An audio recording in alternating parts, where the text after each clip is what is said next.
1.5 যুগ পরে নুসরাতের আবার বিয়ে হয়।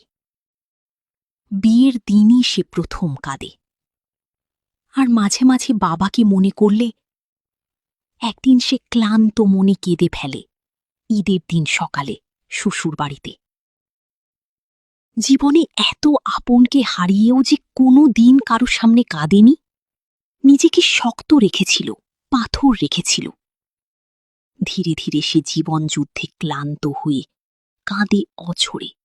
তার শ্বশুরবাড়ির মানুষজন খুবই ভালো মানের, তাই তার ব্যথার সঙ্গী হয় সবাই।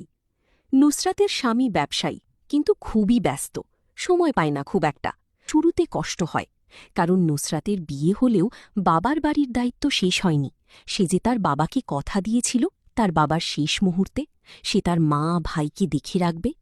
তাই জীবনের জোয়ার ভাটায় নুসরাত যখনই ক্লান্ত হয়ে যায়, নুসরাতের স্বামী ঘুমিয়ে গেলে স্বামীর মুখটা দেখে কাঁদি, আর শুনতে পাই তার বাবার কণ্ঠটা, তুমি পারবে, আমি আছি তোমার পাশে, আমি সব দেখছি দূর থেকে, তুমি আমার মেয়ে, তাই তোমাকে পারতে হবে।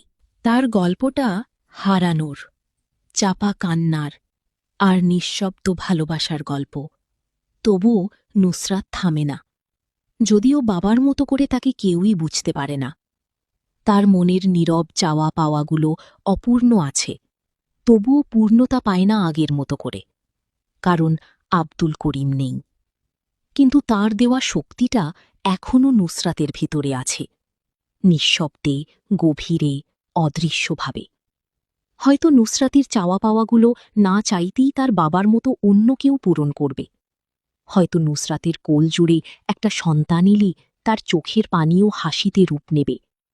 হয়তো নুসরাতের স্বামী হবে তার বাবারই মতো তার সবচেয়ে কাছের বন্ধু।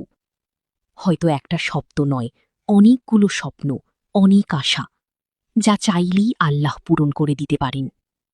নুসরাতের মতন এই সমাজে অনেক ছেলেমেয়ে তার মাকে অথবা বাবাকে হারিয়ে এভাবেই কষ্ট পায়। একটা সময় হয়তো সেই স্বপ্নই তাদের পূরণ হলে পরে আবারও নতুন স্বপ্ন দেখে। মানুষ বাঁচে আশায়, স্বপ্নে। শুধুমাত্র সেই স্বপ্ন আর আশা পূরণের জন্য একজন সঙ্গী, একজন সাপোর্টিভ মানুষের দরকার হয়। অনেকের ভাগ্য এতটাই খারাপ হয়, সেই সাপোর্ট বা সঙ্গীও খুঁজে পায় না, অনুপ্রেরণা দেবার মতো মানুষও থাকে না, কিন্তু স্বপ্ন ঠিকই থাকে। আজকের এই গল্পটি ছিল মূলত বাবা আর মেয়ের অদৃশ্য ভালোবাসার গল্প। মৃত্যু জীবনের চিরস্থায়ী সত্য। আপন হারানোর শোকে অনেকে ভেঙে পড়েন জীবনের জোয়ার ভাটায়। নুসরাতও উঠে দাঁড়ায়, আবার ভেঙে যায়। প্রিয় মানুষটি পৃথিবী থেকে অদৃশ্য হলেও ভালোবাসায় বেঁচে থাকে আজীবন। আজকের গল্পটি আপনার কাছে কেমন লাগলো কমেন্টে জানান। এমন আরও গল্প শুনতে ফলো দিয়ে রাখুন।